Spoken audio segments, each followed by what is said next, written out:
Qauluhu muhattamun ay hatamahu syari' au aujabahu. Sini yang kita nak cakap.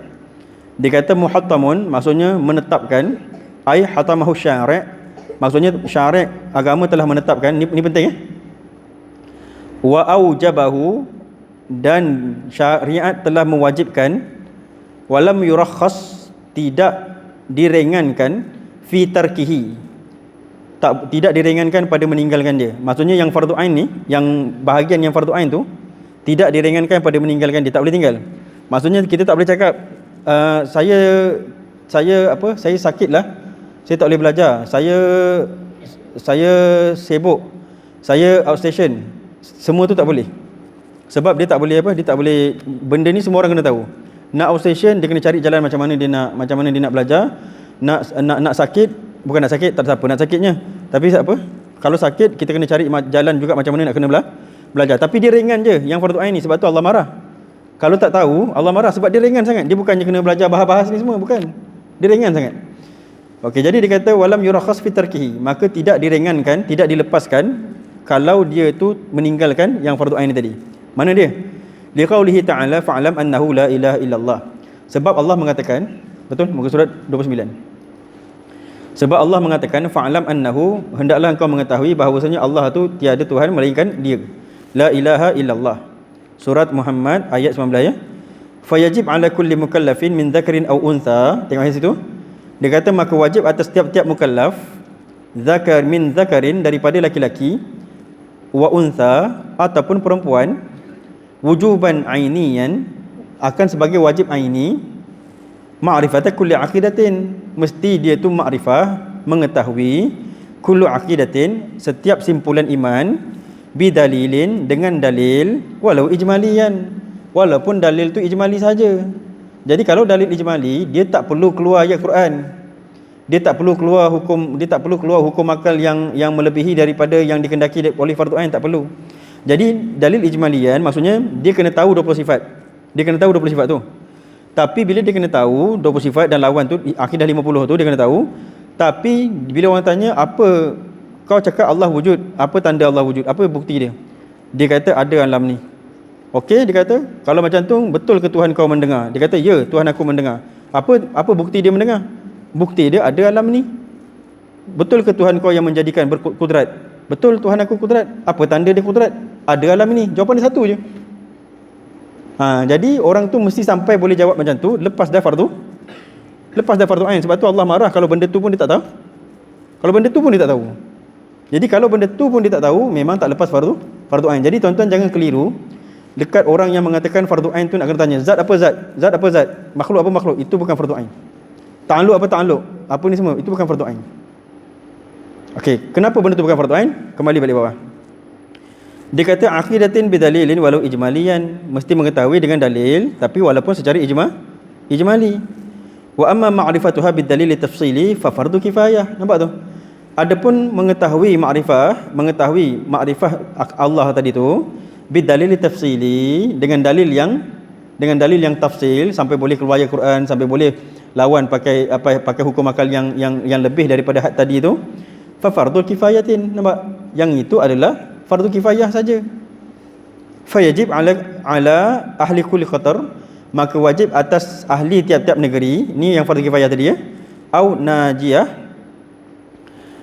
yashqul wusul minha ila ghairiha ay yakuna fihim man ya'rifuha bidalil tafsili. Nampak? Dia kata wajib atas satu negeri yang kalaulah orang-orang negeri itu susah untuk berpindah ke negeri lain cari ulama, dalam negeri itu wajib ada satu orang, wajib ada satu orang, satu negeri ataupun satu tempat. Saya tempoh hari saya dah bahaskan ya yang masalah ni. Zaman sekarang tak boleh satu negeri, habis jahanam. Sebab kita ada telefon.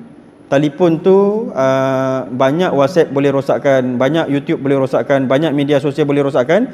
Jadi pada hemah saya, satu taman mesti ada orang alim. Jadi kalau satu taman tu tak ada orang alim, tuan-tuan kumpul duit satu taman tu, hantar satu orang budak pergi belajar. Kalau tak hantar satu orang budak pergi belajar sampai dia alim, tuan-tuan semua dosa. Dan pastikan budak tu belajar dia alim. Kalau budak tu belajar balik tak alim, tuan-tuan dosa semua. Jadi bukan tuan-tuan dosa semua, kita dah dosa semua. Bukan tuan-tuan dosa, kita lah semua dosa. Jadi sebab tu nak katakan setiap taman tu mesti ada satu orang alim. Okey. Orang tu kena tahu tentang dalil tafsili. Okey, li'annahu rubbama tara'at syubhatan fayadfa'uha. Sebab takut-takut dia kata li'annahu rubbama, kadang-kadang dia kata ataupun terkadang tara'at syubhatun. Turi'at syubhatun, dilemparkan akan syubhat dalam taman tu, datang ajaran sesat, fayadfa'uha. Jadi budak tadi tu boleh tolongkan, dia boleh tolakkan syubhat tu. Jadi selamatlah orang kampung tu. Jadi selamatlah orang kampung tu daripada fitnah sesat tadi tu, dan selamat juga daripada dapat dosa tadi tu. Sebab ada orang dah belajar. Wa ba'dhum aujabat dalil tafsili. Nampak? Setengah daripada ulama, yang ni tengok. Wa ba'dhum aujabat dalil tafsili. Setengah daripada ulama mewajibkan dalil tafsili. Wujuban ainiyan. Lepas tu mereka mengatakan dalil tafsili ni wajib aini. Maksudnya fardu ain dia kata. Okey, mari kita tengok. Waradduhu. Semua ulama kebanyakannya menolak fatwa tersebut. Kebanyakan ulama tolak yang kata dalil tafsili itu ialah fardu ain, tolak. Sebab apa? Bi annahum dayyaqu rahmatullah. Nampak? Sebab mereka menyempitkan rahmat Allah. Al-wasi'ah, yang rahmat Allah tu yang besar. Wa ja'alul jannata mukhtassab bit ta'ifatil yasirah.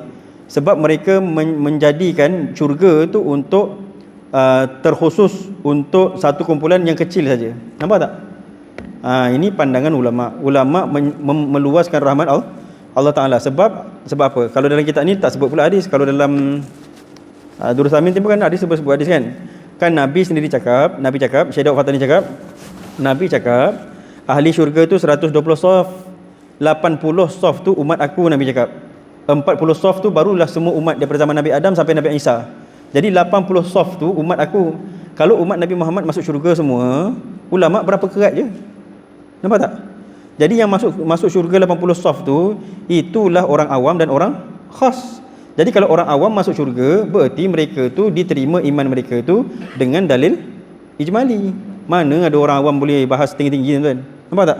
Jadi sebab tu dia kata dekat sini, dayyaku rahmata. Kalaulah ulama semua menolak fahaman yang mengatakan dalil tafsir itu adalah fardu ain, sebab yang demikian tu menyempitkan rahmat Allah. Saya suruh tuan-tuan beli kitab ni supaya kalau orang bantah tuan-tuan besok, tunjuk kitab ni kat dia. Sebab kadang-kadang ada orang yang sangat keras mengajar orang supaya keras. Kita ni mengajar orang supaya lembut. Maksudnya supaya mengaku salah. Kalau kita pandai, tugas kita ialah bawa orang kepada pandai. Kalau orang tu boleh pandai, kalau orang tu tak boleh pandai, biarlah dia bodoh, tapi biar dia ngikut yang sekurang-kurang. Sebab ada orang boleh pandai, ada orang tak boleh pandai. Siapa datang masjid, insya-Allah boleh pandai. Tapi kalau kerja dia mungkin dia dah gian dengan dadah dia, itu nak pandai macam mana? Tapi ke yang tu tuan-tuan nak biar dia masuk neraka? Mesti kita nak masuk syurga. Nabi pun nak dia masuk syurga, takkan kita pula nak ni pula? Boleh Muaz? Boleh Muaz? Senyum je. Faham ke? Okey, habislah sini tadi. Okey, sekejap sampai situ. Okey, sambung sikit. Fal haqqu, yang sebenarnya, fatwa yang sebenarnya, annal wajiba wujuban ainiyan innama huwa dalil ijmali wa huwa al-jumhur an taqriri. Okay, dia kata, dan fatwa yang sebenarnya yang wajib sebagai wajib aini, maksudnya yang wajib sebagai fardu ain, innama, hanya senya, huwa dalilul ijmali, itulah dalil ijmali saja. Jadi sebab itulah Allah marah sangat kalau itu pun tak tahu yang fardu ain tu. Cuma kenapa kita belajar? Kalau itu je baik tak payah belajar dah. Sebab kalau tak belajar, kenapa kita belajar? Jawapan dia, kita nak membenteng yang fardu ain yang kita ada tadi. Fardu ain tadi kan kita dah ada, kita dah tahu dah macam nak dirikan dalil ijmali tadi. Tapi kalau tak cukup dalil tafsili, nanti dalil ijmali itu pun boleh goyang. Itu sebabnya kita menjadikan diri kita tu setengah daripada penuntut ilmu. Macam itulah cerita dia. Jadi kenapa nak kena belajar? Kenapa nak kena lepas fardu ain? Tu nak kena tahu. Kalau fardu ain pun nak kena tahu yang mana yang fardu ain, yang mana yang bukan fardu ain. Fiqh pun sebenarnya tuan-tuan, fiqh pun takrif dia, fiqh punya fardu ain dia. Fiqh takrif dia barang yang selalu jatuh itu fardu ain, barang yang kadang-kadang jatuh itu fardu kifayah. Jadi fikir-fikirkanlah. Jangan ketat-ketatkan orang.